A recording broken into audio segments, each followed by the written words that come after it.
ഈ അധ്യായത്തെ രണ്ടായിട്ട് വിഭജിച്ചുകൊണ്ട് പഠിക്കുവാനായിട്ട് ആഗ്രഹിക്കുന്നു. Okay, so from 1 to 26 is one half, and then from 27 to 35 is another part. It's not a half, it's like two portions. 1 മുതൽ 26 വരെയുള്ള വാക്യങ്ങൾ ആദ്യത്തെ ഭാഗമായിട്ടും 27 മുതൽ 35 വരെയുള്ള വാക്യങ്ങൾ രണ്ടാമത്തെ ഭാഗമായി. ഇത് കൃത്യമായിട്ട് പകുതിയല്ല, എന്നാലും രണ്ട് വിഭാഗങ്ങളായിട്ട് നമുക്ക് ഇതിനെ തിരിക്കാം. Okay, so the first portion, if you would have noticed, it is to do with, there was a conversation between Jesus Christ and the lawyer in Luke chapter 10, verses 27. The guy asked Jesus, "What shall I do to inherit eternal life?" And Jesus says, "What is written in the law? How does it read to you?" And the lawyer took two verses from Deuteronomy 6:5 and said, "You shall love the Lord your God with all your heart and with all your soul and with all your strength and with all your mind, and your neighbor as yourself." Summing up the entire commandments into two things. One is to love your God, and the other portion is to love your neighbor. So I'm going to split this chapter in the same way. Okay, love your God, which is the first from verse 1 to 27. The call is to get affectionate with wisdom, and then the other portion is how you love your neighbor. ലൂക്കോസ് എഴുതിയ സുവിശേഷം 10-ാം അധ്യായത്തിൽ നമ്മൾ നോക്കുമ്പോൾ ഒരു വ്യക്തി വന്ന് കർത്താവായ യേശു ക്രിസ്തുവിനോട് ചോദിക്കുന്നു, നിത്യജീവൻ പ്രാപിക്കേണ്ടതിന് ഞാൻ എന്ത് ചെയ്യണമെന്ന് ചോദിക്കുമ്പോൾ കർത്താവ് ഈ ന്യായശാസ്ത്രിയോട് പറയുന്നത്, ന്യായപ്രമാണത്തിൽ എന്ത് എഴുതിയിരിക്കുന്നു എന്ന് ചോദിക്കുന്നു. അപ്പോൾ 27-ാമത്തെ വാക്യം വായിക്കുമ്പോൾ 10:27, ലൂക്കോസ് 10:27 നമ്മൾ വായിക്കുമ്പോൾ ഈ ന്യായശാസ്ത്രി തിരികെ പറയുന്ന ഉത്തരം ഇതാണ്: നിന്റെ ദൈവമായ കർത്താവിനെ പൂർണ്ണ ഹൃദയത്തോടും പൂർണ്ണ ആത്മാവോടും പൂർണ്ണ ശക്തിയോടും പൂർണ്ണ മനസ്സോടും കൂടെ സ്നേഹിക്കണമെന്നും കൂട്ടുകാരനെ നിന്നെ പോലെ തന്നെ സ്നേഹിക്കണമെന്നും തന്നെ എന്നുത്തരം പറഞ്ഞു. ആവർത്തന പുസ്തകം 6-ാം അധ്യായം അതിൻ്റെ 5-ാമത്തെ വാക്യത്തെ ഉദ്ധരിച്ചുകൊണ്ടാണ് താൻ ഇത് പറയുന്നത്. 3-ാമത്തെ അധ്യായം, സദൃശവാക്യം 3-ാമത്തെ അധ്യായം ഇപ്രകാരം തന്നെ രണ്ടായിട്ട് വിഭജിക്കുവാനായിട്ട് ആഗ്രഹിക്കുന്നു. ആദ്യത്തെ 26 വാക്യങ്ങൾ നിന്റെ ദൈവമായ യഹോവയെ സ്നേഹിക്കുന്നതും 27 മുതലുള്ള വാക്യങ്ങൾ നിന്റെ അയൽക്കാരനെ, നിന്റെ കൂട്ടുകാരനെ സ്നേഹിക്കുന്നതിനെ കുറിച്ചുമാണ് അവിടെ പറയുന്നത്. So quickly, when we look at from verse 1 to 26, we can see again, we can split it further. From 1 to 26, we can split it further. From 1 to 12, it is like every verse has got an incentive. In fact, it is 1 to 10. Every word has got an incentive. If you do this, you get something. If you do this, you get something. But every incentive, if you look at it, it is to do with a very temporal or earthly value system. 1 മുതൽ 10 വരെയുള്ള വാക്യങ്ങൾ നമ്മൾ ഈ 1 മുതൽ 26 വരെയുള്ള വാക്യത്തെ വീണ്ടും വിഭജിക്കുകയാണെങ്കിൽ 1 മുതൽ 10 വരെയുള്ള വാക്യങ്ങളിൽ ഒരു കാര്യം ചെയ്യുകയാണെങ്കിൽ അതിനൊരു പ്രതിഫലം കിട്ടുന്നതായിട്ട് നമുക്ക് വായിക്കുവാനായിട്ട് സാധിക്കും. എന്നാൽ ഈ പ്രതിഫലങ്ങളെല്ലാം വളരെ ലൗകികമായിട്ട് വളരെ ലൗകികമായിട്ടുള്ള കാര്യങ്ങളാണ് എന്ന് നമുക്ക് കാണുവാനായിട്ട് സാധിക്കും. But God actually is trying to catch the man's attention by certain things, and our design in the natural, our design is to be happy. There are so many things that defines how a man becomes happy. Like generally, if you say the 3 M's, or it's like money, mansion, and there's one more M, maiden. Okay, if these 3 are there, man is happy. And that is the drive in the natural. That is the drive for every man. You want to be happy, you want to be successful. All these are there right from our young age. We are pumping it into the children, like you have to do this, then only you will be happy. But here when we look at it, God is drawing the attention of the young man, or the it says in my son, if you do these things, then you're going to get exactly the same thing if you're struggling in your natural. ലോകപ്രകാരം നോക്കുമ്പോൾ മനുഷ്യൻ എപ്പോഴും സന്തോഷമായിട്ടിരിക്കാനായിട്ട് ആഗ്രഹിക്കുന്നു. ആ സന്തോഷമായിട്ടിരിക്കുന്നതിനുള്ള കാരണങ്ങൾ 3 എംകളാണ് എന്ന് പറയപ്പെടുന്നു. പണം, താമസിക്കാനൊരു സ്ഥലം, and Maintenance, your wife, a family. Family, കുടുംബം, ഇതെല്ലാമാണ് സന്തോഷം തരുന്നതായിട്ട് ലോകപ്രകാരം പറയപ്പെടുന്നത്. അപ്പോൾ ഇവിടെ കർത്താവ് ഇവിടെ ഈ സദൃശവാക്യം 1 മുതൽ 10 വരെയുള്ള വാക്യങ്ങളിൽ ആ പ്രതിഫലം എന്താണ് എന്ന് പറഞ്ഞുകൊണ്ട് ദൈവം മനുഷ്യന്റെ ശ്രദ്ധയെ ആകർഷിക്കാനായിട്ട് ശ്രമിക്കുകയാണ്. നീ ഇപ്രകാരമൊക്കെ ചെയ്തു കഴിഞ്ഞാൽ നീ വളരെ കഷ്ടപ്പെട്ട് ഈ കാര്യങ്ങളിലൂടെയൊക്കെ സന്തോഷം കണ്ടെത്തുന്നതിന് നിനക്ക് ലഭ്യമാകും എന്ന് പറയപ്പെടുന്നു. And then you see that's from 1 to 10. Then 11 to 12 we have a shift, and there is pain involved. It's to do with your discipline, how God disciplines his child.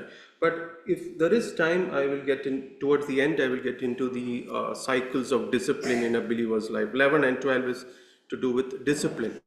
12 വാക്യങ്ങളിൽ ഇച്ചിരി വേദനാജനകമായ ശിക്ഷണങ്ങളെ കുറിച്ച് അവിടെ പ്രതിപാദിക്കുന്നു. സമയം അനുവദിക്കുകയാണ് എങ്കിൽ നമുക്ക് പലവിധമായ ശിക്ഷണങ്ങളിലേക്ക് നമുക്ക് ഒന്ന് നോക്കാം. Okay, and then from 13 onwards, the shift is changing. It is changing to the attention is God is trying to take this believer who he draws his attention, but he wants him to take him to not to have a heightened moral high value standard, but go further above, and the standard is in the realm of wisdom. എന്നാൽ 13 മുതൽ 26 വരെയുള്ള വാക്യങ്ങൾ നമ്മൾ വായിക്കുമ്പോൾ ദൈവം ഈ വ്യക്തിയെ കൂടുതലായിട്ട് ഇത്രയും നാളും ധാർമ്മികമായിട്ടുള്ള ആ സ്റ്റാൻഡേർഡ്സിലൊക്കെ നിൽക്കുവാനായിട്ട് പ്രേരിപ്പിക്കുന്നതിനേക്കാൾ ഉപരിയായിട്ട് പരിജ്ഞാനത്തിലേക്ക് നയിക്കുവാനായിട്ട്, അല്ലെ പരിജ്ഞാനത്തോടെ ജീവിക്കുവാനായിട്ട് ആഹ്വാനിക്കുന്നതായിട്ട് നമുക്ക് കാണുവാനായിട്ട് സാധിക്കും. So now we can all agree to this one aspect that there are many people who are unbelievers who has very high moral standards, even much more than believers. നാം ഈ ലോകത്തിൽ നോക്കുമ്പോൾ അവിശ്വാസികളായിട്ടുള്ളവരുടെ ഇടയിൽ പോലും പലപ്പോഴും ധാർമ്മികമായി വളരെ ഉന്നത നിലവാരം അവര് വിശ്വാസികളെക്കാൾ കൂടുതൽ പലപ്പോഴും ഉന്നത നിലവാരം പുലർത്തുന്നതായിട്ട് നമുക്ക് കാണുവാനായിട്ട് സാധിക്കും. But God doesn't want a believer to just have just a moral high standard, or in terms of legality, or doing everything right. That's not what God is designed. God desires of a believer. He desires him to live in where last week we saw where wisdom is taking over his entire psyche, his thought pattern, his words, his deeds. Wisdom is completely controlling him. എന്നാൽ ദൈവം ആഗ്രഹിക്കുന്നത്, ഒരു വിശ്വാസിയെ അപേക്ഷിച്ച് നോക്കുമ്പോൾ ദൈവം ഈ വിശ്വാസിയിൽ നിന്ന് ആഗ്രഹിക്കുന്നത് ഈ ധാർമ്മിക നിലവാരത്തിൽ ജീവിക്കുന്നതിനേക്കാൾ ഉപരിയായിട്ട് പരിജ്ഞാനം അല്ലെ ജ്ഞാനം കൊണ്ട് നിയന്ത്രിക്കപ്പെടത്തക്ക രീതിയിൽ, ജ്ഞാനത്താൽ നയിക്കപ്പെടുന്ന രീതിയിൽ ജീവിക്കുവാനായിട്ടാണ് ദൈവം ആഗ്രഹിക്കുന്നത്. So when we would have already noticed a pattern from chapter 1. Here it is coming to say that, my son, do not forget my teaching, but let your heart keep my commandments. So it is going one step ahead from chapter 1 and 2. From 1 we saw what here, okay, hear the father's instruction, fear of the Lord is the beginning of wisdom. Second we saw receive. Now we are going again further to say what you received, you don't forget it, you keep it. You have, because there is this tendency for every believer, or every whenever that's the natural and the spiritual battle that man has. God tries to sow his seed in 3 to 4 different types of soil. The devil wants to take it away. So it is in the believer's best interest to hold it and keep it, and you will see it further in the same chapter. Keep and not to forget the teachings and commandments.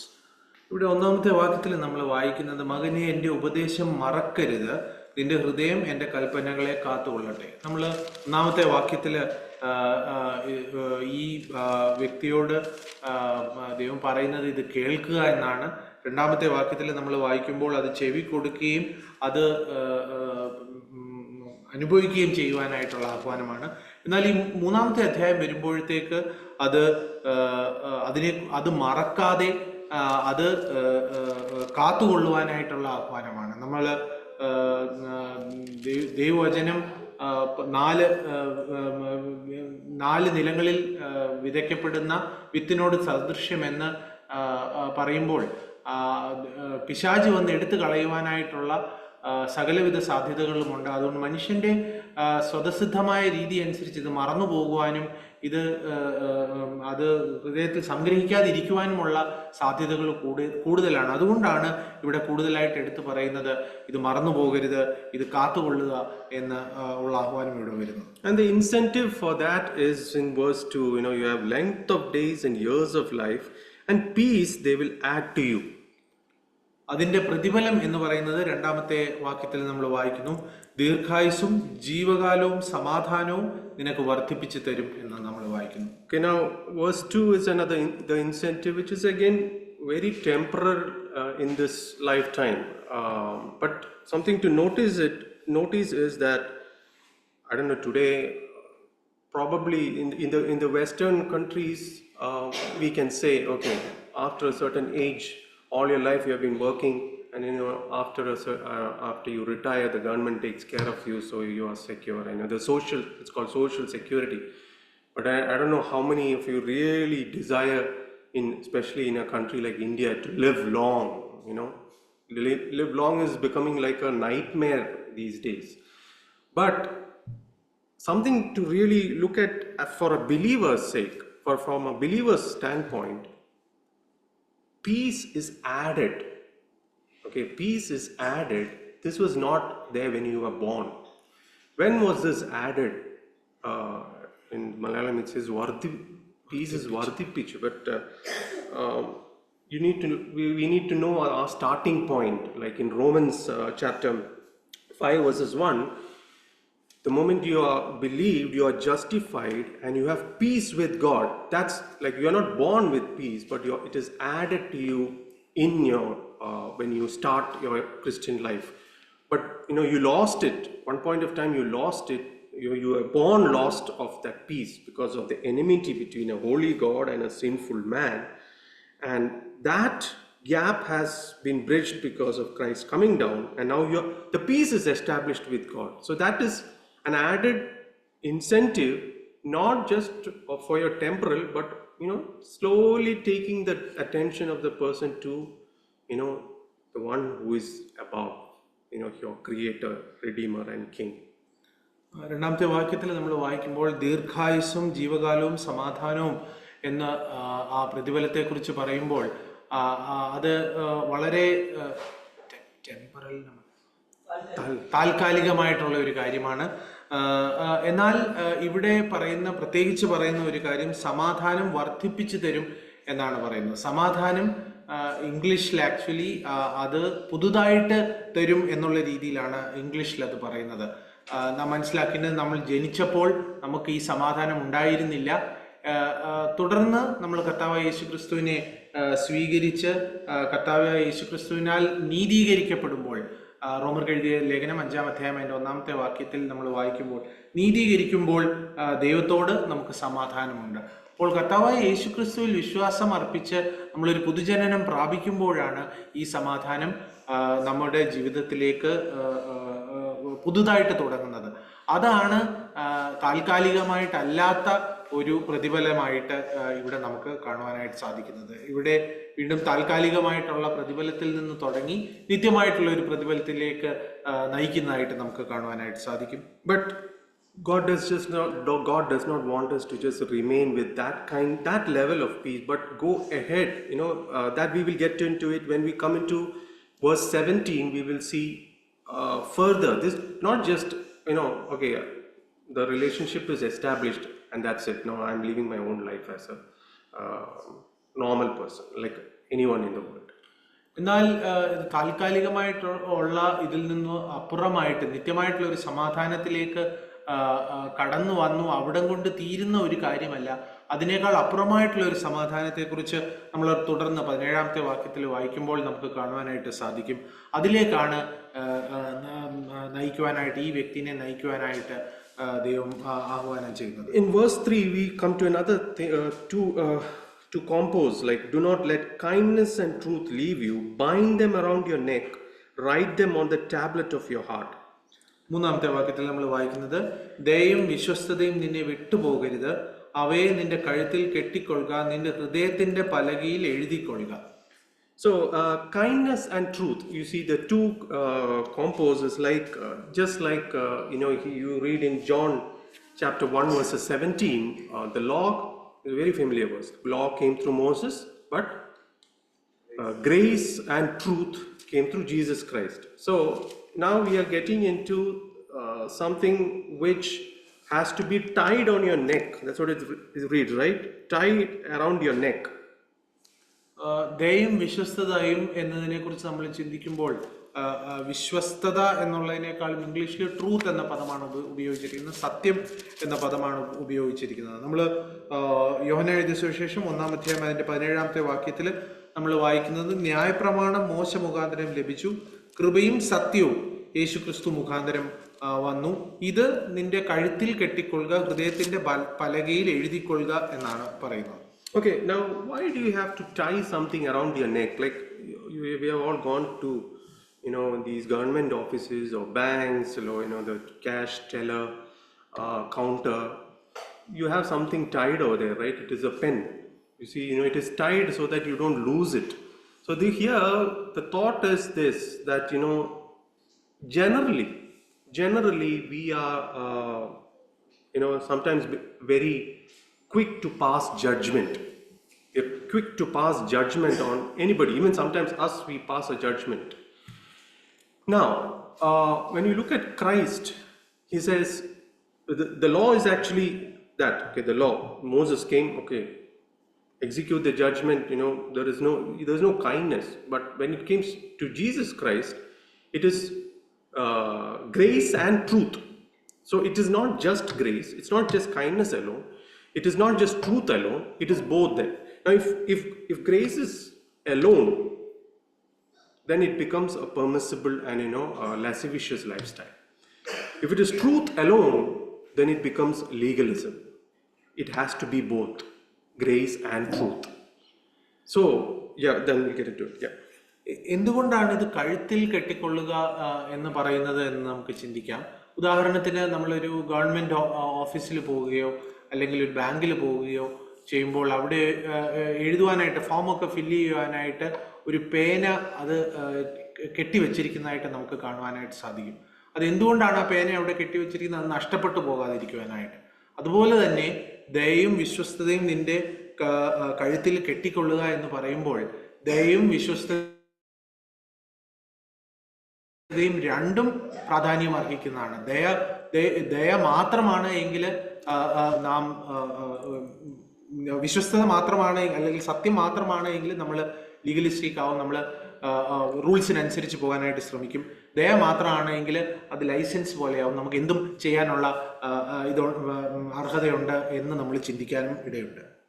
So here when we are saying bind them around your neck, that idea is taken from Deuteronomy chapter 6, where it says, love the Lord your God, then teach, talk about it, and it says bind it on your hand and in your frontals on your forehead. Okay, you can see that in verse 8. This is actually in the law. God wants it to be in the sight view.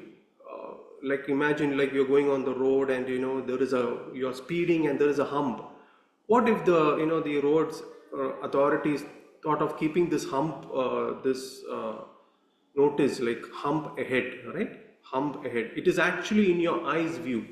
But generally, most of the roads sometimes you see, especially when the rains are there, all the trees are grown over it and you just can't see it. It is gone from your eyes view. God wants His law, His word, which is able to deliver man, to be in your frontals. So that's the same idea which is coming in chapter 3, where he's saying kindness and truth, bind it around your neck, because it's possible that you can lose it. You can lose it. Like, see, okay, go ahead. ദയയും വിശ്വസ്തതയും നിന്റെ കഴുത്തിൽ കെട്ടിക്കൊള്ളുക എന്ന് പറയുമ്പോൾ അത് ആവർത്തന പുസ്തകം 6-ാമത്തെ അധ്യായം 6 verse 5 onwards you can read that. 5-ാമത്തെ വാക്യം മുതൽ നമ്മൾ വായിക്കുമ്പോൾ, നിന്റെ ദൈവമായ യഹോവയെ നീ പൂർണ്ണ ഹൃദയത്തോടും പൂർണ്ണ മനസ്സോടും പൂർണ്ണ ശക്തിയോടും കൂടെ സ്നേഹിക്കണം. ഇന്ന് ഞാൻ നിന്നോട് കൽപ്പിക്കുന്ന ഈ വചനങ്ങൾ നിന്റെ ഹൃദയത്തിൽ ഇരിക്കണം. നീ അവയെ നിന്റെ മക്കൾക്ക് കൊടുക്കുകയും നീ വീട്ടിലിരിക്കുമ്പോഴും വഴി നടക്കുമ്പോഴും കിടക്കുമ്പോഴും എഴുന്നേൽക്കുമ്പോഴും അവയെക്കുറിച്ച് സംസാരിക്കുകയും വേണം. അവയെ അടയാളമായി നിന്റെ കൈമേൽ കെട്ടണം. അവ നിന്റെ കണ്ണുകൾക്ക് മധ്യേ പട്ടമായിരിക്കണം. അവയെ നിന്റെ വീടിന്റെ കട്ടളമേലും പടിവാതിലുകളിലും എഴുതണം. ഇപ്പോൾ ഇങ്ങനെ പറയുമ്പോൾ ഈ ന്യായപ്രമാണം തൻ്റെ കണ്ണിന്റെ മുൻപിൽ എപ്പോഴും ഇരിക്കണം എന്നുള്ള ഇസ്രായേൽ മക്കളുടെ കണ്ണിന്റെ മുൻപിൽ എപ്പോഴും ഇരിക്കണം. അതായത് താൻ എപ്പോഴും അത് ഓർക്കണം. അതിനെക്കുറിച്ച് ആഹ്വാനം ചെയ്യാനായിട്ടാണ് ദൈവം ഇങ്ങനെ പറയുന്നത്. ഉദാഹരണത്തിന് നമ്മൾ റോഡിലൂടെ യാത്ര ചെയ്യുമ്പോൾ ഒരു ബമ്പുണ്ട് എന്ന് വിചാരിക്കുക. നമ്മൾ അതിന് മുന്നിൽ ബമ്പുണ്ട് എന്നുള്ള സൈൻ പോസ്റ്റുകളും നമ്മൾ കണ്ടിട്ടുണ്ട്.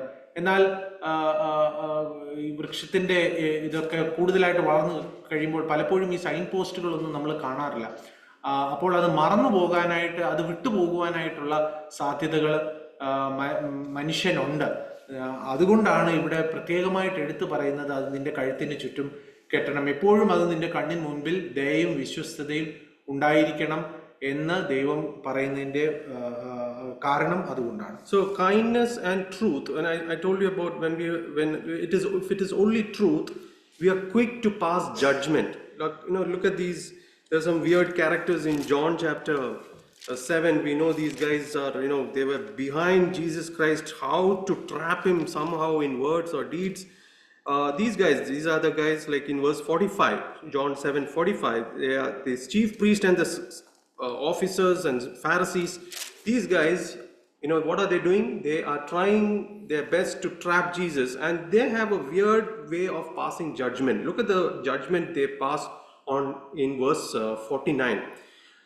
It says, none of the rulers, they tried to size Jesus, and the officers came and said, it's just not possible. Why?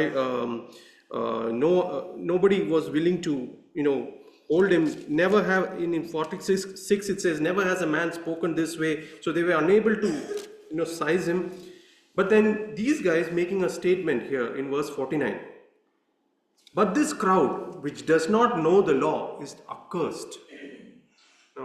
Very judgmental they are in their, the guys are ignorant. The crowd is ignorant of the law. These guys are taking too much of pride in the fact. ഈ സത്യം ഹൃദയത്തിൽ ഇല്ല എങ്കിൽ നമ്മൾ വിധിക്കുവാനായിട്ടുള്ള സാധ്യതകൾ കൂടുതലാണ് എന്ന് നമ്മൾ ചിന്തിച്ചു. യോഹന്നാന്റെ സുവിശേഷം 7-ാമത്തെ അധ്യായത്തിൽ പരീശന്മാരെയും ന്യായശാസ്ത്രികളെയും നമ്മൾ കാണുന്നു. അവർ കുറച്ച് സേവകരെ കർത്താവിൻ്റെ അടുക്കലേക്ക് കർത്താവിനെ പരീക്ഷിക്കുവാനായിട്ട് അയക്കുന്നു. അപ്പോൾ ഈ അയക്കപ്പെട്ടവർ പറയുന്നുണ്ട്, ഈ വേറെ ആരും ഇതുപോലെ ഇപ്രകാരം ഈ മനുഷ്യൻ സംസാരിക്കുന്നത് പോലെ ആരും ഒരു നാളും സംസാരിച്ചിട്ടില്ല എന്ന് സേവകർ ഉത്തരം പറഞ്ഞു. അപ്പോൾ ഈ പരീശന്മാരും ന്യായശാസ്ത്രിമാരും യോഹന്നാന്റെ സുവിശേഷം 7-ാം അധ്യായം 49-ാമത്തെ വാക്യത്തിൽ നമ്മൾ വായിക്കുന്നു, ന്യായപ്രമാണം അറിയാത്ത പുരുഷന്മാരോ ശപിക്കപ്പെട്ടവരാകുന്നു എന്ന് ഉത്തരം പറയുന്നു. അവർ ഈ ന്യായപ്രമാണം അറിയാൻ മേലാത്ത സാധാരണ ജനങ്ങളെ വിധിക്കുന്നതായിട്ടാണ് നമ്മൾ അവിടെ കാണുന്നത്. And those people, Paul is addressing them in Romans 2 verses 1. Therefore you have no excuse, every one of you who passes judgment, for in which you judge another, you condemn yourself. So if it is only truth and no kindness, only truth and no grace, we will be assured to pass quick judgment. പൗലോസ് ഇപ്രകാരമുള്ള വ്യക്തികളെ കുറിച്ച് പറയുന്നത് ഇപ്രകാരമാണ്. റോമർക്ക് എഴുതിയ ലേഖനം 2-ാം അധ്യായം 1-ാമത്തെ വാക്യത്തിൽ, അതുകൊണ്ട് വിധിക്കുന്ന ഏത് മനുഷ്യനുമായുള്ളവയെ നിനക്ക് പ്രതിവാദം പറവാനില്ല. അന്യനെ വിധിക്കുന്നതിൽ നീ നിന്നെ തന്നെ കുറ്റം വിധിക്കുന്നു. വിധിക്കുന്ന നീ അത് തന്നെ പ്രവർത്തിക്കുന്നുവല്ലോ. അപ്പോൾ സത്യം മാത്രമേ ഉള്ളൂ, ദയ ഇല്ല എന്നുള്ള ഒരു അവസ്ഥയിലാണെങ്കിൽ നാം വളരെ പെട്ടെന്ന് തന്നെ മറ്റുള്ളവരെ വിധിക്കുവാനായിട്ടുള്ള സാധ്യതകളുണ്ട്. And John chapter 8 verses 1 to 11 we see that famous incident of the harlot or the prostitute who came to Jesus Christ. They were quick to say, Moses said you have to stone them, and they were so really concerned about Moses' law that they wanted to stone him. But Jesus just kept writing in the floor. But when it came to passing judgment, he said the right statement. He who is without sin, let him cast the first stone. Were they able to go any further from that? They just dropped their stones one after the other. The stones kept dropping down, and this lawgiver who is sitting right there, the lawgiver is sitting right there. Did he pass judgment? No. And he said, where are your accusers? Go and sin no more. I don't also condemn you. യോഹന്നാൻ എഴുതിയ സുവിശേഷം അതിൻ്റെ 8-ാമത്തെ അധ്യായത്തിൽ പരസംഗം ചെയ്ത ഒരു സ്ത്രീയെ ന്യായം വിധിക്കുവാനായിട്ട് യേശുവിൻ്റെ അടുക്കലേക്ക് കൊണ്ടുവന്നപ്പോൾ എല്ലാവരും കല്ലെറിയുവാനായിട്ട് വിധിക്കുവാനായിട്ട് ഈ സ്ത്രീയെ വിധിക്കുവാനായിട്ട് റെഡിയായിട്ട് നിൽക്കുന്ന സാഹചര്യത്തിൽ ഇങ്ങനെയുള്ളവരെ കല്ലെറിയണം എന്ന് മോശ തൻ്റെ കൽപ്പനയിൽ ഞങ്ങൾ പറഞ്ഞിട്ടുണ്ട് എന്ന് പറഞ്ഞ് മോശയുടെ ആ ന്യായപ്രമാണത്തെ വളരെയധികം ഉയർത്തിപ്പിടിക്കുന്ന ഈ വ്യക്തികൾ അത് ന്യായപ്രമാണം ഉണ്ടാക്കിയ കർത്താവ് തന്നെ പറയുന്നു. ഒരറ്റത്ത് ആ വ്യക്തികൾ, മറ്റേ അറ്റത്ത് ന്യായപ്രമാണം ഉണ്ടാക്കിയ കർത്താവ് തന്നെ പറയുന്നു, നിങ്ങളിൽ പാപമില്ലാത്തവൻ ആദ്യം കല്ലെറിയട്ടെ. അപ്പോൾ ഓരോരുത്തരായിട്ട് തങ്ങളുടെ കല്ലുകൾ താഴെയിട്ട് ആ സ്ഥലത്ത് നിന്ന് പോവുകയാണ് ചെയ്യുന്നത്. അപ്പോൾ ഈ ന്യായപ്രമാണം ഉണ്ടാക്കിയ ഈ കർത്താവ് അതിനുശേഷം വിധിക്കുന്നില്ല എന്നും നമ്മൾ ഈ സ്ത്രീയെ വിധിക്കുന്നില്ല എന്ന് നമ്മൾ കാണുന്നു. അപ്പോൾ സത്യം മാത്രമേ ഉള്ളൂ എങ്കിൽ വിധിക്കുവാനായിട്ടുള്ള കൃപയില്ലാതെ അല്ലെങ്കിൽ ദയയില്ലാതെ സത്യം മാത്രമേ ഉള്ളൂ എങ്കിൽ വിധിക്കുവാനായിട്ടുള്ള സാധ്യതകൾ കൂടുതലാണ്. And verse 4 we have the incentive of binding that. It's that you will get favor and good repute in the sight of God and man. That is the incentive for binding kindness and truth around your neck.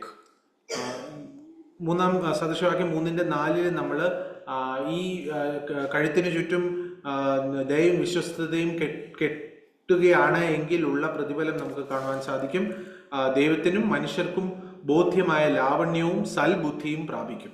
So in verse 5 and 6 you have another couple of do this and you have an incentive, and it says trust in the Lord with all your heart and do not lean on your own understanding. 6-7 വാക്യങ്ങളിൽ നമ്മൾ കാണുന്ന 5 and 6 5-6 വാക്യങ്ങളിൽ നമ്മൾ കാണുന്നത് വേറൊരു പ്രവൃത്തിയും അതിന്റെ പ്രതിഫലവുമാണ്.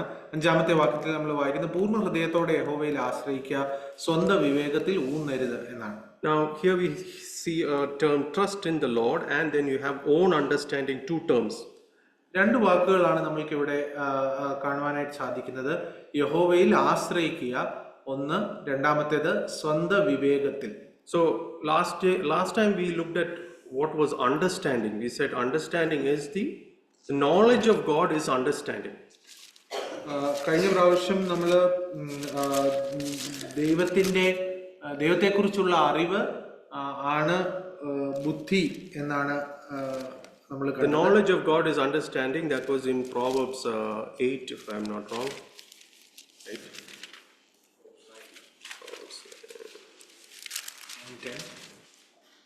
Yeah, knowledge of the Holy One is understanding in 9:10. സദൃശവാക്യങ്ങൾ 9:10 നമ്മൾ കാണുന്നു യഹോവ പരിശുദ്ധനെ കുറിച്ചുള്ള പരിജ്ഞാനം വിവേകവും ആകുന്നു. So here we have own understanding. Contrast, with verses, understanding and own understanding. 2 രീതിയിലുള്ള വിവേകത്തെ കുറിച്ചാണ് ഇവിടെ പറയുന്നത്. ഒന്ന് വിവേകം, 2 സ്വന്തം വിവേകം. To easily understand it, we can look at the example of Rebecca and her son Jacob. ഇത് മനസ്സിലാക്കുവാനായിട്ട് നമുക്ക് റിബേക്കയും തന്റെ മകനായ യാക്കോബിനെയും കുറിച്ച് നോക്കാം. The story is very familiar. You know we know it, what happened, and I'll just draw your quick attention to the promise was given at the birth. What was the promise? The elder will serve the younger. So that was the promise. She's already had it in her mind that God spoke to her. But here now she's not trusting God, she's trusting her own self. And her understanding of the promise, makes her, I wouldn't call that is that a good wife? Taking a vulnerable husband who is dim in his eyesight, tricking him, and encouraging her son to deceive the father. So that is because of her understanding of God's promises. That is in Genesis 25 onwards. You can see, that's a very familiar story. Rebecca താൻ ഗർഭം ധരിച്ചിരുന്നപ്പോൾ തന്നെ ദൈവത്തിന്റെ വാഗ്ദാനം ലഭിച്ചു, മൂത്തവൻ ഇളയവനെ സേവിക്കും എന്ന്. എന്നാൽ ആ ദൈവത്തിന്റെ വചനത്തിൽ ആശ്രയിക്കാതെ തൻ്റെതായ രീതിയിൽ കണ്ണ് കാഴ്ച മങ്ങിയ തൻ്റെ ഭർത്താവിനെ കബളിപ്പിക്കുവാൻ, തൻ്റെ അപ്പനെ കബളിപ്പിക്കുവാൻ തൻ്റെ മകനെ പ്രേരിപ്പിക്കുന്ന ഒരു അമ്മയാണ് നമുക്ക് അവിടെ കാണുവാനായിട്ട് സാധിക്കുന്നത്. But we can't blame Rebecca here, because sometimes tradition, culture, and the customs of the times are such that we start to doubt, oh, maybe I have to help God. Because the custom of the time is, and the tradition of the time is, the eldest son will get the blessings. Okay, the eldest sons will get the blessing. So that's the custom, that's the tradition. Then you try to think, okay, maybe God, I have to help God, and then I trust in my own self and don't trust God. Basically, for a believer, it's best to trust God to fulfill His promises, not us. എന്നാൽ അന്നത്തെ സാഹചര്യങ്ങൾ വെച്ച് നോക്കുമ്പോൾ സാധാരണഗതിയിൽ മൂത്തവനാണ് എപ്പോഴും ജന്മാവകാശം, ഇളയവനാണ് മൂത്തവനെ എപ്പോഴും സേവിക്കേണ്ടത്. ഇങ്ങനൊരു വാഗ്ദാനം ദൈവത്തിങ്കിൽ നിന്ന് ലഭിച്ചു എങ്കിൽ പോലും അന്നത്തെ ആ സാഹചര്യങ്ങൾ വെച്ച് നോക്കുമ്പോൾ റിബേക്ക ചിന്തിച്ചു കാണും, ഞാൻ ദൈവത്തെ ഒന്ന് സഹായിച്ചേക്കാം, ദൈവത്തിൻ്റെ ഈ വാഗ്ദാനം നിവർത്തി വരുവാനായിട്ട് എന്നാലാവുന്ന രീതിയിൽ എന്തെങ്കിലും ചെയ്തേക്കാം എന്ന് ചിന്തിക്കുന്ന ഒരു റിബേക്കയെയാണ് നമുക്ക് അവിടെ കാണുന്നത്. So then we look at verses 7 and 8. We see, do not be wise in your own eyes, fear the Lord and turn away from evil. It will be, the incentive is that, you're going to get good, you will have good health, your health will be nice. 7-8 വാക്യത്തിൽ നമ്മൾ ചെയ്യുവാനായിട്ട് ആഹ്വാനം ചെയ്യുന്ന പ്രവൃത്തി എന്ന് പറയുന്നത്, നിനക്ക് തന്നെ നീ ജ്ഞാനിയായി തോന്നരുത്, യഹോവയെ ഭയപ്പെട്ട് ദോഷം വിട്ടുമാറുക, അപ്പോൾ അതിന്റെ പ്രതിഫലം നിന്റെ ശരീരത്തിന് ആരോഗ്യവും അസ്ഥികൾക്ക് ബലവും ആയിരിക്കും. So what is this wise in your own eyes? Wise in your own eyes. That is the what we can get out of this verse. എന്താണ് നിനക്ക് തന്നെ ജ്ഞാനിയായി തോന്നരുത് എന്ന് പറയുന്നത് കൊണ്ട് ഉദ്ദേശിക്കുന്നത്? So we can look at our grandmother. She made some conclusions, right? This fruit is good. Wow, it's good for the eyes. It will make oneself wise. And she made her own conclusions, and she was wise in her own eyes, and not wanting to turn away from evil. So there we are going to just look at that aspect, wise in your own eyes. നിനക്ക് തന്നെ നീ ജ്ഞാനിയായി തോന്നരുത് എന്ന് പറയുമ്പോൾ നമുക്ക് ഉദാഹരണമായിട്ട് ചിന്തിക്കാൻ പറ്റുന്നത് ഏദൻ തോട്ടത്തിലെ ഹവ്വയുടെ കാര്യമാണ്. തനിക്ക് തന്നെ ആ ഫലം വളരെ ആകർഷണീയവും നല്ലതുമായിട്ട് തോന്നി, തനിക്ക് തന്നെ അത് നല്ലതായിട്ട് തോന്നി. അങ്ങനെയാണ് പാപത്തെ ചെറുത്ത് നിൽക്കാതെ അതിന് അനുസരണക്കേട് കാണിക്കുവാനായിട്ടിടയായത്. So we can't help but look at James chapter 3 verses 13 onwards, it's talking about two types of wisdom here. So wise in your own eyes is definitely not a wisdom from above. And you look at that passage, the wisdom which is in verse 15, this wisdom is not that which comes down from above, but is earthly, natural, and demonic. So there is an evil influence on being wise on your own, in your own eyes. And that's what it says in this incentive, not in the incentive, in verse 7 itself, fear the Lord and turn away from evil. സ്വന്തമായിട്ട് ജ്ഞാനിയായിട്ട് തോന്നുന്ന ഈ ജ്ഞാനം, അത് നമ്മൾ യാക്കോബ് എഴുതിയ ലേഖനം 3-ാം അധ്യായം അതിൻ്റെ 15-ാമത്തെ വാക്യത്തിൽ നമ്മൾ വായിക്കുമ്പോൾ ആ ജ്ഞാനത്തെക്കുറിച്ച് നമ്മൾ കാണുന്നു. ഇത് ഉയരത്തിൽ നിന്ന് വരുന്ന ജ്ഞാനമല്ല, ഭൗമികവും പ്രാകൃതവും പൈശാചികവും ആയതത്രേ എന്ന് നമ്മൾ വായിക്കുന്നു. അതുകൊണ്ടാണ് 7-ാമത്തെ വാക്യത്തിൽ യഹോവയെ ഭയപ്പെട്ട് ദോഷം വിട്ടുമാറുക എന്ന് ഇതിനോടൊപ്പം പറയുന്നത്. So another thought on the same regard is generally when we are wise in our own eyes, there is a tendency to take quick decisions without putting much thought into it. നമുക്ക് തന്നെ നാം ജ്ഞാനികളാണ് എന്ന് തോന്നുമ്പോൾ പലപ്പോഴും നമ്മൾ തീരുമാനങ്ങൾ എടുക്കുന്നത് വളരെ പെട്ടെന്നും അധികം ചിന്തിക്കാതെ വളരെ ധൃതിയോടുകൂടിയും ആയിരിക്കും നാം പലപ്പോഴും തീരുമാനങ്ങൾ എടുക്കുന്നത്. If you look at this disciple named Peter, he was so quick, right? People came to arrest Jesus Christ, and suddenly he took this sword and he just sliced the ear of the. Who told him to do that? Jesus said, "Put it back inside. Put the sword back. You have no clue what's happening." Okay, so quick decisions sometimes. Yeah, go ahead. ഉദാഹരണത്തിന് നമുക്ക് യേശുവിൻ്റെ ശിഷ്യനായ പത്രോസിനെ നോക്കാം. യേശുവിനെ പിടിച്ചുകൊണ്ട് പോകുവാനായിട്ട് ആൾക്കാർ വന്നപ്പോൾ പത്രോസ് വളരെ പെട്ടെന്ന് ഉറയിൽ കിടന്ന വാളെടുത്ത് അവിടെ നിന്ന് ആ സെർവൻറ്റിൻ്റെ കാതറക്കുന്നതായിട്ട് നമുക്ക് കാണാം. അപ്പോൾ കർത്താവ് യേശു ക്രിസ്തു പറയുന്നു, നിന്റെ വാൾ തിരിച്ച് ഉറയിലിടുക എന്ന് പറയുന്നു. തന്നെത്താൻ ജ്ഞാനിയായിട്ട് തോന്നുമ്പോൾ പലപ്പോഴും നാം എടുക്കുന്ന തീരുമാനങ്ങൾ വളരെ പെട്ടെന്നും ധൃതിയിലുമായിരിക്കും. So some verses to just support this aspect of consulting before taking a decision is Proverbs 11:14.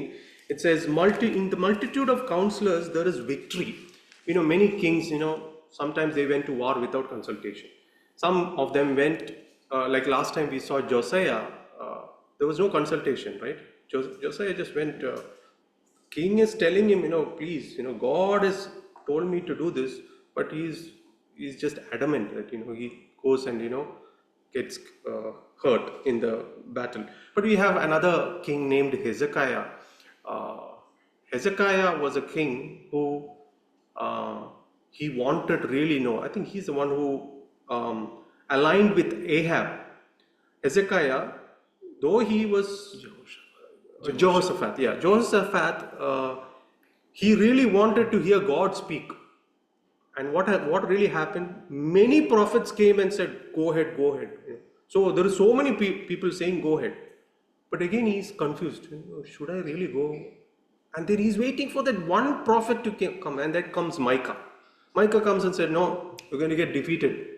And then the other guys come and slap him, and basically what Jehoshaphat is looking for is wisdom. I really need to hear God speak. I need real counsel before I go. ധൃതിയോടുകൂടി തീരുമാനങ്ങൾ എടുക്കുന്നതിനെ കുറിച്ച് നമ്മൾ സദൃശവാക്യങ്ങൾ 11-ാം അധ്യായം 14-ാമത്തെ വാക്യത്തിൽ നമ്മൾ വായിക്കുന്നത്, മന്ത്രിമാരുടെ ബഹുത്വത്തിലോ പരിപാലനം ഇല്ലാത്തടത്ത് ജനം അധോഗതി പ്രാപിക്കുന്നു, മന്ത്രിമാരുടെ ബഹുത്വത്തിലോ രക്ഷയുണ്ട്. പലപ്പോഴും യുദ്ധങ്ങൾ തുടങ്ങുന്നതിന് മുമ്പ് രാജാക്കന്മാർ വളരെയധികം അഭിപ്രായങ്ങൾ ചോദിക്കുവാനായിട്ടുള്ള സാധ്യതകളുണ്ട്. അപ്പോൾ ഉദാഹരണത്തിന് യഹോശാഫാത്തിൻ്റെ കാര്യം എടുക്കുമ്പോൾ, ഇസ്രായേലിൻ്റെ രാജാവായ ആഹാബുമായിട്ട് സഖ്യതയുണ്ടായിട്ട് ആഹാബ് യുദ്ധത്തിനായിട്ട് പുറപ്പെടുമ്പോൾ യഹോശാഫാത്ത് പിന്നെയും ചോദിക്കുകയാണ്, നമുക്ക് ദൈവപുരുഷന്മാരോട് ചോദിക്കാം എന്ന് ചോദിക്കും. അപ്പോൾ ഓരോരുത്തരായിട്ട് വന്ന് വീണ്ടും യുദ്ധത്തിന് പോകുക എന്ന് പറയുമ്പോൾ യഹോശാഫാത്ത് വീണ്ടും ചോദിക്കുകയാണ്. അങ്ങനെയാണ് മീഖ പ്രവാചകൻ വരുന്നത്, പോയി കഴിഞ്ഞാൽ യുദ്ധത്തിൽ പരാജയപ്പെടും എന്ന് പറയുന്നത്. യഹോശാഫാത്തിന്റെ ആഗ്രഹം ദൈവഹിതം എന്താണ് എന്ന് അറിയുവാനായിട്ട് വീണ്ടും അന്വേഷിക്കുന്ന ഒരു മനസ്സായിരുന്നു, ആ ജ്ഞാനത്തിന് വേണ്ടിയിട്ട്. Okay, so then we go ahead with verse 9 and 10 talking about, we're very familiar with this, honor the Lord with your wealth is basically talking about tithing. Today we are in the grace age. We have no law which governs tithing. In the Old Testament it was 1/10. You have to give it into the house of God. Today we have received grace upon grace because of Christ coming down, and now there is no law in terms of tithing, but we can give more or even less also. It doesn't really matter. But here God is giving, if you bring, you see that in Micah 3:10, God is genuinely saying, you test me. Micah 3:10 says, you bring your tithes and you test me and see whether I will bless you abundantly or not. Okay, so that's about tithing in verses 9 and 10. 9-10 വാക്യങ്ങളിൽ യഹോവയെ നിന്റെ ധനം കൊണ്ടും എല്ലാ വിളവിന്റെ ആദ്യ ഫലം കൊണ്ടും ബഹുമാനിക്കുക എന്ന് പറയുമ്പോൾ അത് ദശാംശത്തെക്കുറിച്ചാണ് അവിടെ പറയുന്നത്. പുതിയ നിയമത്തിൽ നാം കൃപയുടെ കീഴിലായിരിക്കുന്നതുകൊണ്ട് കറക്റ്റായിട്ട് ദശാംശം കൊടുക്കുവാനായിട്ടുള്ള ആഹ്വാനമില്ല. എന്നിരുന്നാലും നമുക്കതിൽ കൂടുതലോ അതിൽ കുറവോ കൊടുക്കാം. പക്ഷേ എന്നാൽ ഇവിടെ പറയുന്നത് അങ്ങനെ കൊടുക്കുകയാണ് എങ്കിൽ നിന്റെ കളപ്പുരകൾ സമൃദ്ധിയായി നിറയും, നിന്റെ ചക്കുകളിൽ വീഞ്ഞ് കവിഞ്ഞൊഴുകും. ഇത് തന്നെ നമ്മൾ മലാക്കി 3:10 നമ്മൾ കാണുന്നു. And it should not again be like today we have many crusades or big mega meetings happening where the preacher comes and says, just take your purse out of your pocket and you put it inside that's not the way it happens. 2 Corinthians 9:7 says God loves a cheerful giver. So it is out of your heart's gratitude, because whatever we give is not enough for what we have received, and it's a overwhelming attitude of the heart by which the giving happens, not by force or compulsion. ഇപ്പോൾ നടക്കുന്ന പല വലിയ മീറ്റിങ്ങുകളിൽ പറയുന്നത് പോലെ നിങ്ങളുടെ ധനം മുഴുവൻ ദൈവത്തിനായിട്ട് കൊടുക്കുക എന്ന് പറയുന്നത് പോലെ ഒരു കാര്യമല്ല. 2 കൊരിന്ത്യർ 9:7 നമ്മൾ വായിക്കുന്നത് സന്തോഷത്തോടെ കൊടുക്കുന്നവനെ ദൈവം സ്നേഹിക്കുന്നു എന്നുള്ളതാണ്. ദൈവം ഈ കൊടുക്കുന്ന വ്യക്തിയുടെ ഹൃദയമാണ് കൂടുതലായിട്ട് നോക്കുന്നത്. So again you see from 1 onwards till 10 we see every verse has an incentive, and suddenly 11 and 12 there is instruction, discipline and pain involved in 11 and 12. We'll get into that a little later if we have time. Now let's go to verse 13. 1 മുതൽ 10 വരെ നാം ഇപ്പോൾ പറഞ്ഞതുപോലെ പ്രവൃത്തിയും അതിന്റെ പ്രതിഫലവും കാണുന്നു. 11-ലും 12-ലും ശിക്ഷണത്തെക്കുറിച്ച് കാണുന്നു. ദൈവം അനുവദിച്ചാൽ കുറച്ച് സമയം കഴിഞ്ഞിട്ട് നമുക്ക് അതിനെക്കുറിച്ച് ചിന്തിക്കാം. ഇപ്പോൾ നമുക്ക് 13-ാമത്തെ. So in verse 13 now we are getting into God is drawing the person to another kind of a woman who is wisdom, and it is described exactly in the same fashion as an excellent woman in Proverbs 30. Few things are exactly the same, like an excellent wife in Proverbs chapter 31. 13 മുതലുള്ള വാക്യങ്ങളിൽ ജ്ഞാനം ഒരു സ്ത്രീയോട് ഉപമിച്ചിരിക്കുന്നു. ഈ കാരണങ്ങളെല്ലാം ഇതെല്ലാം സദൃശവാക്യം 31-ാമത്തെ വാക്യത്തിൽ കാണുന്ന നല്ല ആ ഭാര്യയെക്കുറിച്ചുള്ള അതിനോട് ഒത്തുവരുന്നതാകുന്നു. No, but look at verse 13. When we look at it, it says, how blessed is the man who finds wisdom and the man who gains understanding. 13-ാമത്തെ വാക്യത്തിൽ ജ്ഞാനം പ്രാപിക്കുന്ന മനുഷ്യനും വിവേകം ലഭിക്കുന്ന നരനും ഭാഗ്യവാൻ. So now we are in the process of finding wisdom here. ജ്ഞാനം പ്രാപിക്കുന്ന പ്രകാരമാണെന്ന് നമുക്ക് നോക്കാം. Searching. Is it? Okay. So let's look at somebody who has really tried searching for it in Job chapter 28. ഇംഗ്ലീഷിൽ അത് കണ്ടുപിടിക്കുന്ന എന്നർത്ഥമാകുന്ന സെർച്ചിങ്, കണ്ടുപിടിക്കുക എന്നുള്ളതാണ് പ്രാപിക്കുക എന്നുള്ളതിനേക്കാളും ഇംഗ്ലീഷിൽ ഉപയോഗിച്ചിരിക്കുന്ന പദം. So Job 28 verses 12 we see where can wisdom be found. So there is a search happening, search operation happening, and man does not know its value. From verse 12 onwards, we see that search happening, and then there's an evaluation. Can we compare the deep, the sea? In verse 14, verse 15, we see gold. Pure gold cannot be given in exchange? Silver and different type of precious stones. There's a evaluation happening, and then also in verse, go further.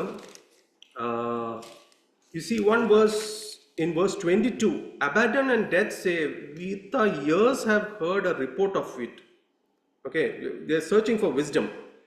And then finally in verse 23 it says, God understands its ways and he knows its place. So they're searching for wisdom, and last week we saw the source of wisdom is where? It is God himself in Proverbs 2. He is the source of it, but he knows where it is.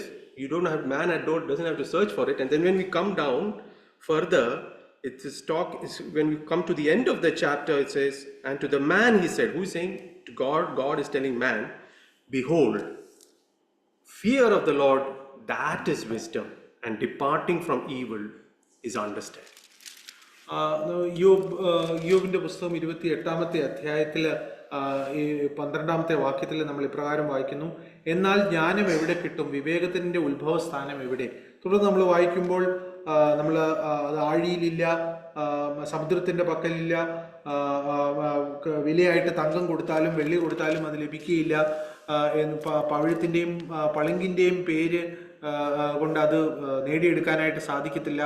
20-ാമത്തെ വാക്യത്തിൽ ജ്ഞാനം എവിടെ നിന്ന് വരുന്നു? 23-ാമത്തെ വാക്യത്തിൽ അത് പറയുന്നു. 22-ാമത്തെ വാക്യത്തിൽ നരകവും മരണവും അത് ചെവി കൊണ്ട് കേട്ടിട്ടുണ്ട് എന്ന് പറയുന്നു. പിന്നെ 23-ാമത്തെ വാക്യത്തിൽ വായിക്കുമ്പോൾ നമുക്ക് ദൈവം അതിന്റെ വഴി അറിയുന്നു. അപ്പൊ ദൈവത്തിന്റെ കയ്യിലുള്ള ഒരു കാര്യത്തെ അന്വേഷിച്ചാണ് മനുഷ്യൻ നടക്കുന്നത്. ദൈവത്തിന്റെ അടുക്കൽ വന്നാൽ ആ ജ്ഞാനം ലഭിക്കും. പിന്നീട് 28-ാമത്തെ വാക്യത്തിൽ അതിന്റെ ഉത്തരം നമ്മൾ കാണുന്നു, കർത്താവിനോടുള്ള ഭക്തി തന്നെ ജ്ഞാനം, ദോഷമകന്ന് നടക്കുന്നത് തന്നെ വിവേകം എന്ന് മനുഷ്യനോട് പറയുന്നു. So here now we can have a cluster of thoughts right from last week. Last week we saw understanding is the knowledge of the Holy One is understanding. Here again we are seeing to depart from evil is understanding in the last verse. കഴിഞ്ഞ ആഴ്ച നമ്മൾ പഠിച്ചപ്പോൾ ദൈവത്തിനെ കുറിച്ചുള്ള പരിജ്ഞാനമാണ് വിവേകമെന്ന് നമ്മൾ വായിച്ചു. ഇപ്പോൾ യോബിന്റെ പുസ്തകത്തിൽ നമ്മൾ വായിച്ച ദോഷമകന്ന് നടക്കുന്നതാണ് വിവേകം എന്ന്. Last week we saw the beginning, the fear of the Lord is the beginning of wisdom, and then in verse chapter 2 we say, in chapter 2 we came to an end point, like if you do verse 1 to 4, then you will discern fear of the Lord. So you are going to discern fear of the Lord. But here it's clearly mentioned that fear of the Lord, that is wisdom. കഴിഞ്ഞ ആഴ്ച നമ്മൾ പഠിച്ചപ്പോൾ ശ്രദ്ധിച്ചത് യഹോവ ഭക്തി ജ്ഞാനത്തിന്റെ ആരംഭമാകുന്നു എന്ന് നമ്മൾ പറയുന്നു. 2-ാമത്തെ അധ്യായത്തില് 5-ാമത്തെ വാക്യത്തില് യഹോവ ഭക്തി ഗ്രഹിക്കുകയും ദൈവപരിജ്ഞാനം കണ്ടെത്തുകയും ചെയ്യുന്നു. എന്നാൽ ഇവിടെ ദൈവത്തോടുള്ള ഭക്തിയാണ് യഥാർത്ഥമായ ജ്ഞാനം എന്ന് നമ്മൾ വായിക്കുന്നു. So basically if you look at it in this way, understanding for that matter, the knowledge, it's actually two sides of the same coin. One side is the knowledge of the Holy One, and the other side is what? Depart from evil. Exactly the same in the Garden of Eden, right? If this man in the Garden of Eden would have got accustomed to the tree of life, then obviously it was mutually exclusive. You will be kept away from the tree of death. But man chose death. So what happened? He was kept away from the tree of life until that ultimate sacrifice on the cross. So it's like mutually exclusive. When you depart from evil, that's understanding. And again, the other side is what? You are departing from evil means what? That means there is the knowledge of the Holy One.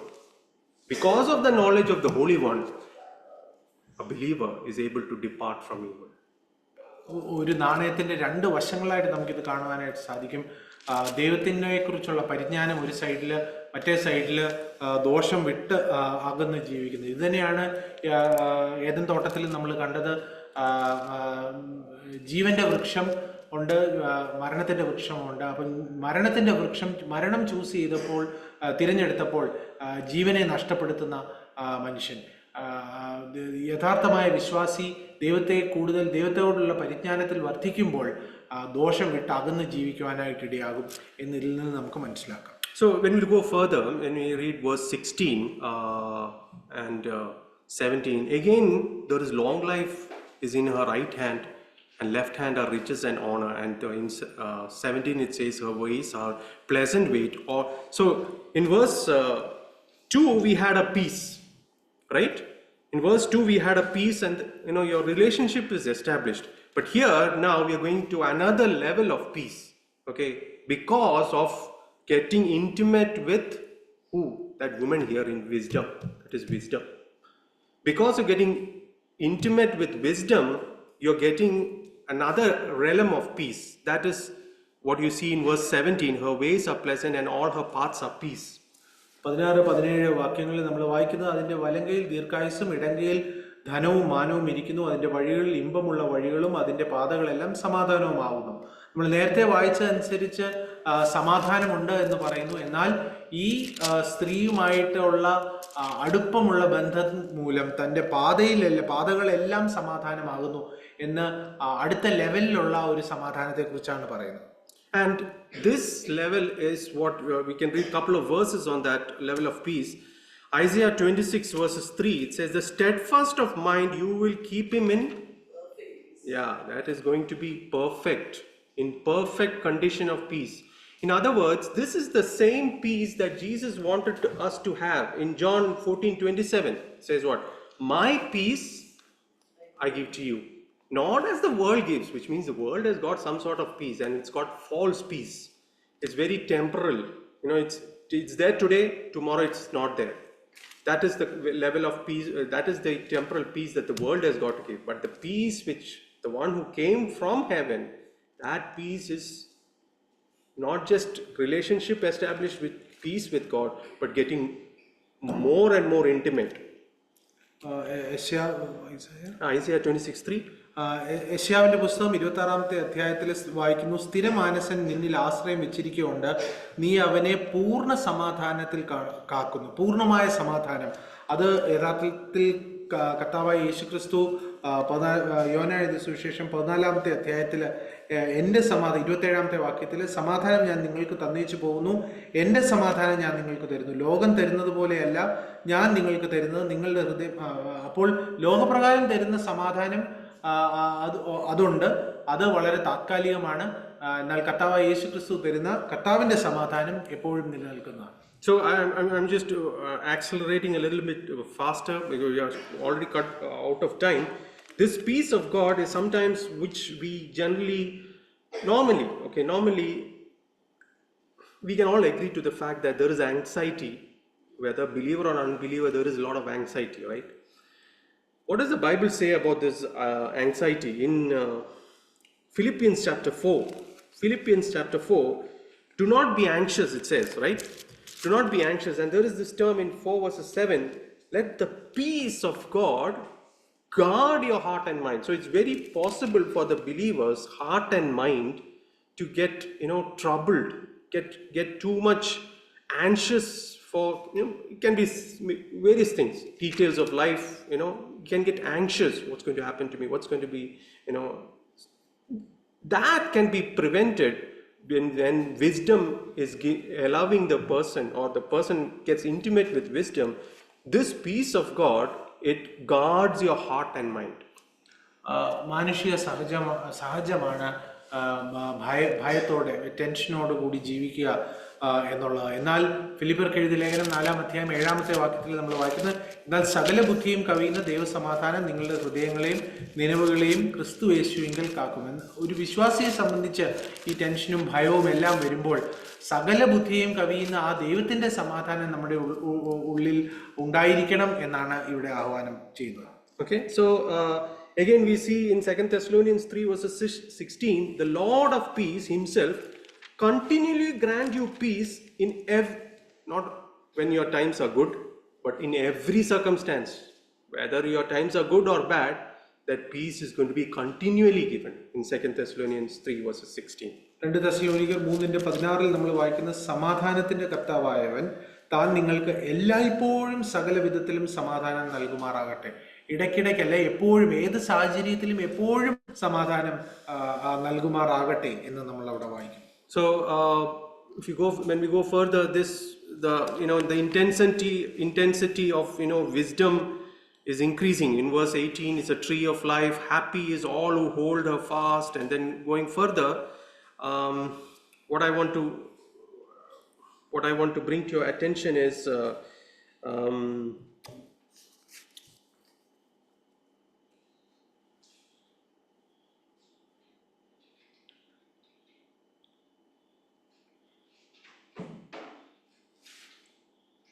verse 21 and 22. Okay, verse 21 and 22 says, my son, it is now going further from just do not forget.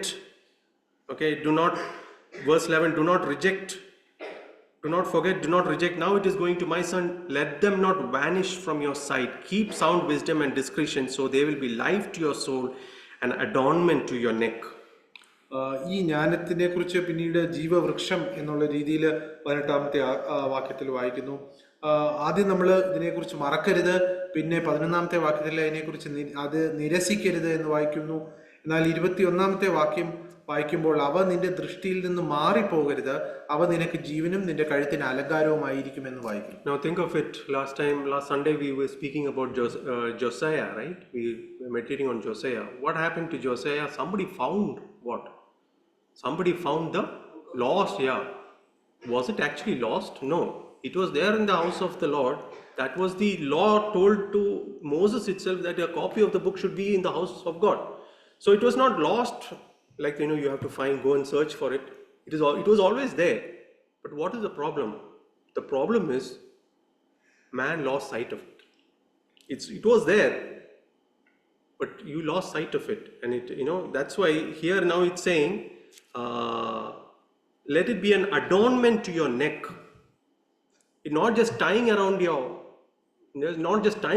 neck, but now you're wanting to flaunt it around. Let it be an adornment. What is an adornment for? Not for the person, but for people around us. Let it, flaunt it around. ഈ ജ്ഞാനത്തെക്കുറിച്ച് ഇവിടെ പറയുന്നത് അതിൻ്റെ കഴുത്തിന് അലങ്കാരമായിരിക്കും എന്നാണ്. നേരത്തെ അത് കഴുത്തിന് ചുറ്റും കെട്ടിക്കൊള്ളുക എന്ന് പറഞ്ഞു. ഇത് കഴുത്തിന് ആയിരിക്കണമെന്ന് പറയുന്നതോട് മനസ്സിലാക്കുന്നത് അത് നിനക്ക് മാത്രമല്ല മറ്റുള്ളവർക്കും അത് കാണുവാനും ഉപയോഗപ്പെടുവാനും ഇടയാകുവാനായിട്ട് സാധ്യമാകുമെന്നാണ്. And further, when you go in verse 23, 24, 25, we see about certain things that man generally gets what do you say, you could lose your mind sometimes. It says in verse 23, you will walk securely, you will not be afraid. Unforeseen events are taken into account in these verses. Unforeseen events, sudden fear, onslaught of the wicked, all these areas, sometimes we get so troubled and we get so shaken. So that will be taken into account because of this intimacy with wisdom, because the Lord is your confidence in verse 26. 23 മുതൽ 25 വരെയുള്ള വാക്യങ്ങളിൽ നമ്മൾ പ്രതീക്ഷിക്കാത്ത പ്രശ്നങ്ങൾ നേരിടുമ്പോൾ അവിടെ നിന്റെ കാൽ ഇടറുകയില്ല എന്നുള്ള ഉറപ്പ് ദൈവം തരുന്നു. നിനക്ക് പേടി ഉണ്ടാകുകയില്ല എന്ന് പറയുന്നു. പെട്ടെന്നുള്ള പേടി ഹേതുവായി ദുഷ്ടന്മാർക്ക് വരുന്ന നാശം നിമിത്തവും നീ ഭയപ്പെടുകയില്ല എന്ന് പറയുന്നു. അത് എന്തുകൊണ്ടാണ്? യഹോവ നിന്റെ ആശ്രയമായിരിക്കും എന്നുള്ളത് കൊണ്ട്, ഈ ജ്ഞാനവുമായിട്ടുള്ള അഭേദ്യമായ ബന്ധം മൂലം. So it says in verse 23, your foot will not stumble. We can easily think about Jude verse 24. Jude verse 24 says, I am standing? No. Who? He is keeping me from stumbling. So that is something, because it is not in the control of the believer, but he is keeping me from stumbling, and he, without fail, is going to present me blameless without blemish one day. 23-ാമത്തെ വാക്യത്തിൽ നിന്റെ കാൽ ഇടറുകയില്ല എന്ന് പറയുന്നു. അപ്പോൾ നമുക്ക് യൂദായുടെ ലേഖനം 24-ാമത്തെ വാക്യം, വീഴാതെ വണ്ണം നിങ്ങളെ സൂക്ഷിച്ച് തൻ്റെ മഹിമാസന്നിധിയിൽ കളങ്കമില്ലാത്തവരായി ആനന്ദത്തോടെ നിർത്തുവാൻ ശക്തിയുള്ളവരാണ്. അപ്പോൾ കർത്താവാണ് നമ്മളെ നിർത്തുന്നത്. നാം തനിയെയല്ല നിൽക്കുന്നത്, അല്ലെങ്കിൽ നാം തനിയെ നിൽക്കാനായിട്ട് ശ്രമിക്കുകയല്ല, ദൈവമാണ് നമ്മളെ നിർത്തുന്നത് എന്ന് ഇവിടെ വീണ്ടും ഓർപ്പിക്കുന്നു. In verse 24 it says about, you will lie down, you will not be afraid, you will when you lie down your sleep will be sweet. We can think about somebody who had a beautiful sleep on the back of lions, right? But the guy who gave the decree, whoever does not worship the king will put in the lions, and his sleep fled away, it seems. His sleep fled away in the book of Daniel chapter 6. 24-ാമത്തെ വാക്യത്തിൽ നമ്മൾ വായിക്കുന്നത്, കിടക്കുമ്പോൾ നിന്റെ ഉറക്കം സുഖമായിരിക്കും എന്നാണ് പറയുന്നത്. നമുക്ക് ചിന്തിക്കുമ്പോൾ ദാനിയേൽ സിംഹങ്ങളുടെ കുഴിയിലായിരുന്നപ്പോൾ സുഖമായിട്ട് ഉറങ്ങി എന്ന് നമ്മൾക്ക് കാണുവാൻ സാധിക്കും. എന്നാൽ ആ നിയമം പുറപ്പെടുവിച്ച ആ രാജാവിന് അന്നത്തെ ദിവസം ഉറങ്ങുവാനായിട്ട് സാധിച്ചതേയില്ല എന്നും നമ്മൾ വായിക്കുന്നു ദാനിയേൽ പ്രവചനം 6-ാമത്തെ അധ്യായത്തിൽ. And in verse 25, on verse 25 we see, do not be afraid of sudden fear, nor of onslaught of the wicked when it comes. So this is again something that we can get easily shaken in this kind of scenarios, when the onslaught of the wicked. And we can clearly see in the history of the church, and if you would have sometimes read this book, Fox's Book of Martyrs, right? These guys, they were being torched. The play is going on in the stadium, they've been torched. It's an onslaught of the wicked. What are these Christians doing? They are singing in 4-part harmony. They are singing as they're being torched. How is that possible? That's because the intimacy with wisdom is so much, with God was so much, that God is not giving them, they are not able to feel the pain of the fire. They are torched, but they are singing God's praises and dying. That's, I'm stopping here. പെട്ടെന്നുള്ള പേടി ഹേതുവായും ദുഷ്ടന്മാർക്ക് വരുന്ന നാശം നിമിത്തവും നീ ഭയപ്പെടുകയില്ല എന്ന് 25-ാമത്തെ വാക്യത്തിൽ നമ്മൾ വായിക്കുന്നു. അപ്പോൾ നമ്മൾ ആദിമ നൂറ്റാണ്ടിൽ സഭയെ പീഡിപ്പിച്ച സമയത്ത് അനേകം ക്രിസ്ത്യാനികളെ തീപ്പന്തങ്ങളായിട്ടും അനേകം രീതിയിൽ പീഡിപ്പിക്കുകയും ചെയ്ത ആ സാഹചര്യത്തിൽ അവര് പാട്ടുകൾ പാടുവാനും ദൈവത്തെ സ്തുതിക്കുവാനും സന്തോഷത്തോടെ ഇരിക്കുവാനും സാധിച്ചതിൻ്റെ ഒരേ ഒരു കാരണം ഈ ജ്ഞാനമായ ദൈവത്തോടുള്ള അഭേദ്യമായ ബന്ധം മൂലം മാത്രമാണ്. Okay, so because of the very strict time, this thing we are cutting short, and hopefully we should continue next week if his coming tarries. സമയത്തിൻ്റെ പരിമിതി മൂലം നമുക്ക് ഇന്നത്തേക്ക് ഇവിടെ നിർത്താം. ദൈവം വെച്ചാൽ അടുത്ത ആഴ്ച ഇത് നമുക്ക് തുടർന്നും പഠിക്കാം.